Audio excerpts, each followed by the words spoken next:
I'm Laurah Norton, and this is One Strange Thing, the show where we search the nation's news archives for stories that can't quite be explained.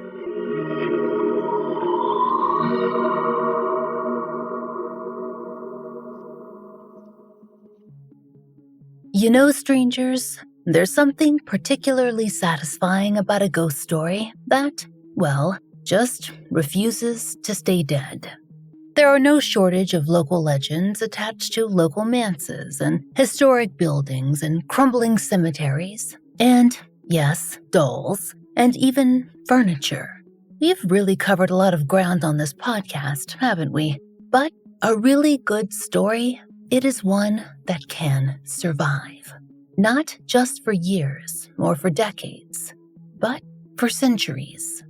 So on that note, strangers, have you ever heard of Moll Dyer? Maybe if you're from Maryland, the name might ring a bell. Or if you're especially well-versed in the origin of horror movies, perhaps you know what's about to unfold. But trust us, even if you haven't run into Moll Dyer's story before, it's exactly the kind of tale that we're talking about. Really, it's more than just a ghost story. For the discerning disciple of the weird and unexplained, there's just about everything happening at once. It's got accusations of witchcraft, a brutal winter death, a cursed rock, and centuries of reported hauntings. Oh, and it may just have inspired one of the most successful independent horror movies of all time. But we're getting ahead of ourselves.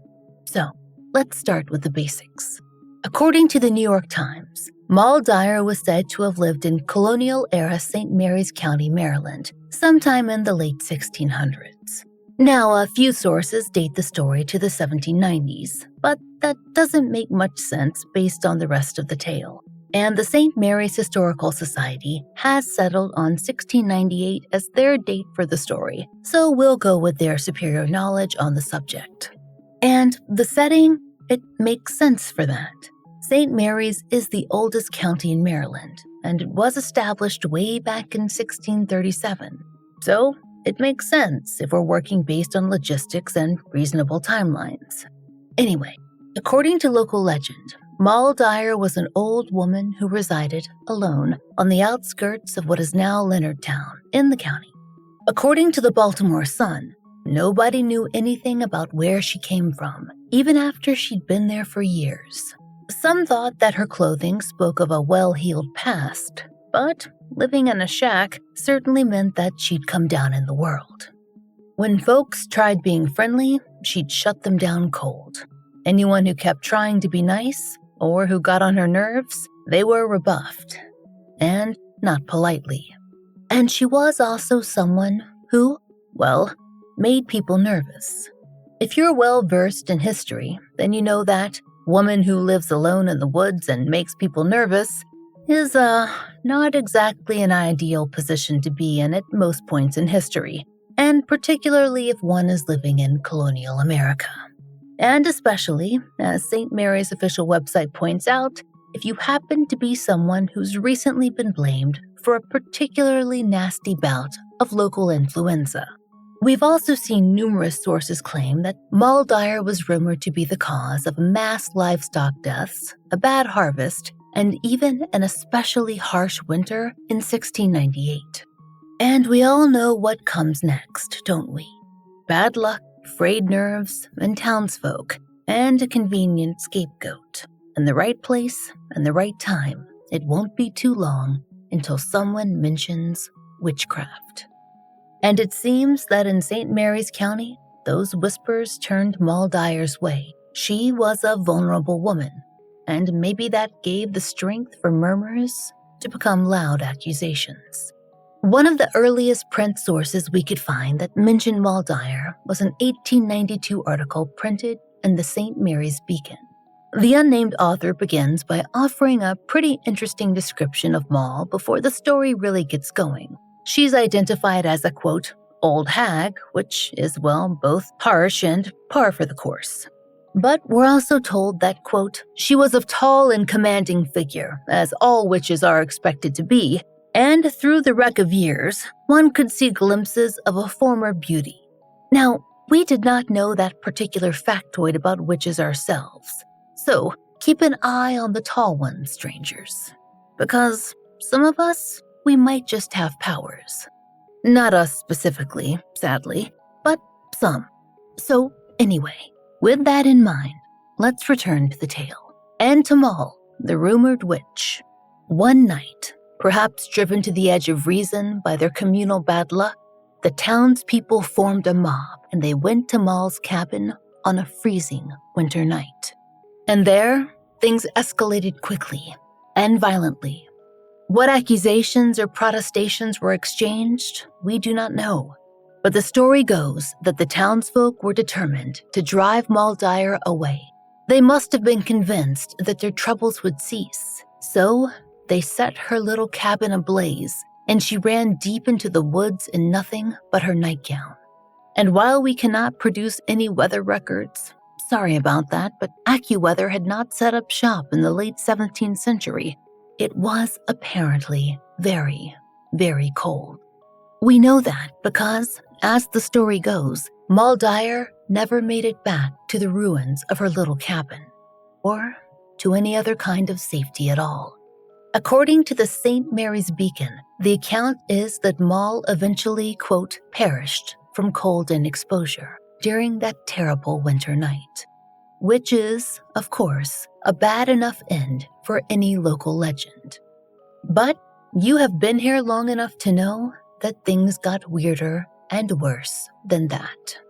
The precise details of what happened next vary from source to source, but we'll go with the telling that was printed in the Times-Tribune back in 1969. So, it was a few days after the cabin burned that a local child was searching the woods for lost livestock, and during a search he came upon the frozen form of an old woman, Moll Dyer. She'd fallen against a boulder, maybe seeking some shelter there, and she'd passed away. When her body was moved, the townspeople discovered something strange. Prints burned or impressed into the stone. Again, sources vary, but most say that one knee and one hand left their marks against the surface.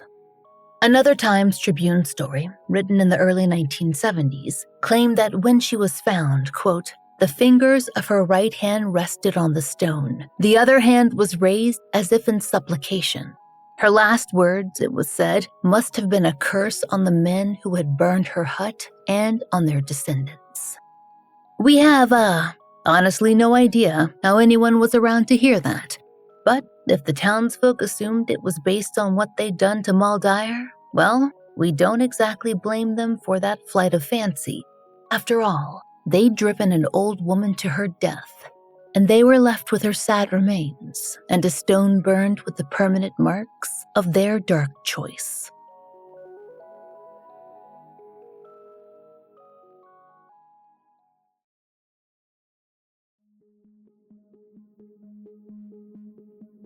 So, strangers, back to that boulder in the woods. From what we've read, it's still in St. Mary's County today, and it's now known as Moll Dyer Rock. Plenty of sources claim that the impressions are still clearly visible in the stone. But the rock itself was not the end of Moll's story. And conveniently for us, the St. Mary's Beacon has provided a lot of coverage over the years. So we can patch together accounts of what was said to have occurred afterward. Per a 1901 article, there were claims that strange things began happening almost immediately after Moll's death. The villagers who'd been willing to burn down an old woman's home, well, bad luck visited them. There were crop failures, frightening and mysterious illnesses, and even unexplained deaths. The ghost of Moll Dyer must be at work, they supposed, casting spells and bringing misfortune upon those who'd been willing to drive her into the woods to freeze. It was her revenge, even if she had to take it from beyond the grave. There are some that think that she kept it up all these years later, roaming the woods with an eye out for the descendants of those who betrayed her. Residents reported ghostly encounters over the years, well into the 20th century, in fact. Now, This is about the time that we'd normally wow you with our research to prove that Moll Dyer never actually existed. She's simply a legend, we'd say, and we'd whip out our pile of research. What an odd turn of events, we might exclaim. Except that was already kind of a given in St. Mary's County. They'd long assumed that Moll Dyer was a figure of legend, and not precisely a real person of history. A ghost witch in the woods? That story was spooky, but in modern times, we've read, scholars were pretty set on her as a figure of lore, and not of factual record. According to most sources, there were no court records or property deeds nor church records, nothing official to confirm that she existed at all. So that would have been the end of it. It would have been, except for one strange thing. At least one researcher has argued, and pretty convincingly, that there actually was a real person that existed by that name. And in doing that, she's uncovered a lot of new questions. According to the Washington Post, after years of work, a local researcher, Lynn Bonviri, thought that she'd actually identified Moll Dyer. And she had a pretty convincing argument. She wrote a book in 2019 that challenged previous research that Moll was simply a myth. Lynn dug very, very deep into the historical records, into local archives that we simply don't have access to. In her book, she wrote that she'd begun her work in the summer of 2013, and at first, she found herself treading the same ground as many other researchers had before her, paths that led them to believe that there was no Moll Dyer at all. She wrote, quote, "No one had succeeded in identifying who she was or if she actually existed. The search began with accumulating copies of all the articles and stories about her. Those articles revealed a list of facts that pointed to the elusive identity of the legendary witch. This list of facts included the names of several who claimed to be related to Moll Dyer. From that list of names, the next step was construction of a family tree for each of the persons who claimed to be her relatives. The legend claims that Moll Dyer was a spinster who came to America from England or Ireland with her two brothers. Moll is a shortened version of the name Molly, which is a term of endearment for the proper names of Mary or Margaret. Therefore, the prize was a woman named Mary or Margaret Dyer, who had two brothers and was related to all the claimants, the appropriate age, and never married." End quote. Eventually, Lynn came up with a woman, Mary Dyer, who was born in England in 1634, traveled to the West Indies as an indentured servant, and eventually settled in Maryland. Allegedly, Mary Dyer learned herbcraft while abroad and practiced it in the colonies, which could be seen as rather witchy. Lynn Bonviri eventually wrote a book on the subject, saying she'd identified where Dyer likely lived in the area, and that her own ancestors had lived nearby, and that maybe they'd even had something to do with the torching of Moll Dyer's cabin. So, according to Lynn, it was most likely that Moll was Mary Dyer, a real woman with a documented paper trail who fit the story perfectly. Can we absolutely say this is true? We cannot, but Lynn does make a pretty good argument. As for the rest of the details, the dramatic ones that led to the spooky legend that's haunted St. Mary's County, that's a little more complex. We definitely can't say if Moll was chased from her home, or if she ever left an imprint on a rock, or if she haunted the woods with her witchy presence. Whatever the case, though, the story has stayed remarkably consistent for centuries. The details from the earliest St. Mary's Beacon coverage in the 1890s through modern retellings, despite a few sources' annoying insistence on dating the whole thing to the 1790s, it all remained remarkably consistent. Her cabin location, how she died, where the rock sat, it all stayed the same, even as the legend passed through generations. The marks on the stone, they seemed to be present, however they might have formed. And according to paddling in southern Maryland, the geographic details in the Moll Dyer legend seem to be accurate to the area's colonial-era layout as well. The locations mentioned in the story seem to correspond to real places, and the historical context of harsh winters and isolated settlements and suspicion regarding certain vulnerable women they all ring true to what we know about 17th century Maryland. That was an issue in many of the colonies, of course. We've all heard those stories. Perhaps there was a woman, maybe not the Moll Dyer, if Lynn's Mary Dyer was the woman known as such, who lived alone and died under suspicious circumstances.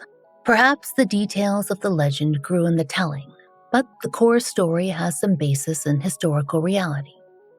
Whatever the case, she's a pretty good representation of some of the women who did face accusations of witchcraft in Maryland. After all, the colony did persecute alleged witches. According to the Washington Times, most of the dozen or so cases ended in acquittals.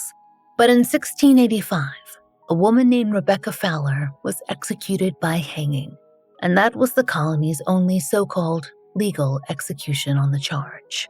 There were other trials with less gruesome outcomes, and were others banished or persecuted or attacked without formal historical record to tell their tales. We can't say. Whatever the real story, Moll Dyer made her mark on St. Mary's, and the story built momentum throughout the 20th century. By 1970, the Leaf Chronicle reported that the legend was attracting visitors from across Maryland and beyond. The Times-Tribune covered the story again in 1972, noting that local ghost tours were beginning to include Moll Dyer sites in their routes. But what about the so-called hauntings? Well, there were still plenty of rumors of accidents and misfortune striking those who ventured down Moll Dyer Road. Yes, there's a road. Or who got too close to her rock in the woods. People who trekked out to visit the spot claimed that they often got injured along the way. It was Moll making their path difficult, you might say. When the Baltimore Sun was in town for an article in the early 1970s, their reporters' camera flashes malfunctioned when they tried to photograph Moll Dyer Rock. And the local guides, well, they suggested it was her doing. So the ghost stories continued to spread, and there was modest, if continued enjoyment of the legend that always picked up around October. Because, of course it did. Halloween does tend to inspire that. And then, in the late 1990s, something happened that would catapult this centuries-old Maryland folktale into the national consciousness. It involved a modest budget, innovative use of faked-found footage, a lot of shaky camera work, and a resulting film that would take the horror world by storm. Now, according to the Washington Times, filmmakers Daniel Myrick and Eduardo Sanchez were researching local Maryland legends when they stumbled across the story of Moll Dyer. They loved the idea of a witch haunting the woods, and, well, the rest should sound familiar, because the filmmakers used Moll Dyer's story as inspiration for their little independent horror film called The Blair Witch Project. You know, that movie that made everyone afraid of sticks arranged in triangles and going camping for about 3 years. The Blair Witch Project wasn't only a hit, it was a massive pop culture influence. And suddenly, everyone wanted to know more about the real Blair Witch, who, of course, was supposed to be Moll Dyer. Now, of course, there were no documented stories of her ghost luring campers to their doom, but that's never gotten in the way of tourism. And fans flocked to Maryland. The Baltimore Sun reported that by 2006, Moll Dyer Rock had become such a popular destination that local authorities had to implement measures to protect both the site and the visitors. The rock, which had been moved several times throughout history, was eventually placed in a more secure location in downtown Leonardtown. And what's more, the legend of Moll Dyer seems to have begun to reshape itself, at least a little, around the story presented in the movie. According to Southern Maryland News, visitors arrived with expectations of the story established by the Blair Witch. That said, the coverage also renewed interest in the original Moll Dyer story too, with more focus on preserving that folklore than the county had seen in decades. The Enterprise reported that by 2018, schools were incorporating Moll Dyer's story into lessons about colonial history and folklore, and local events, not just the ghost tours, had become more popular. Fascinatingly, they began to discuss a new topic: the danger of scapegoating and exclusion. According to the Southern Maryland News, Leonardtown now hosts an annual Moll Dyer Day event. It's not a spooky-ooky kind of festival, but rather a day focused on kindness, a kind of anti-bullying initiative, if you will, that uses Moll's story as an inspiration and even encouragement for community service. Honestly, strangers, it's a lot more heartwarming than we were expecting when we heard about a witch ghost in the woods. The legend of Moll Dyer has survived for more than 3 centuries, evolved through multiple retellings, inspired a Hollywood blockbuster, and transformed from a tale of supernatural revenge into a call for justice and understanding. Not bad for someone who may never have existed at all, but also might have. Frankly, strangers, we're not bothered by the specifics. It's the kind of witch story that we can get behind. We hope you'll join us next time for another real-life story from the fine print of America's local papers. From the lives of regular people, just like you and me, except for one strange thing. One Strange Thing is an independent podcast. To support the show and to hear more of the entirely true and enticingly peculiar, you can check out our premium offerings. If you'd like to subscribe on Apple Premium, you'll get both premium and ad-free and early access episodes, along with ad-free and early access to our other podcast, The Fall Line. If you subscribe on Patreon, you'll find ad-free early releases of our regular episodes, a monthly full-length bonus episode, giveaways, and blog posts. We hope you'll check out one of these options to support the show. There's a link in the show notes. And if you enjoy One Strange Thing, please take a moment to leave us a great rating or review on your favorite podcast app. It really helps.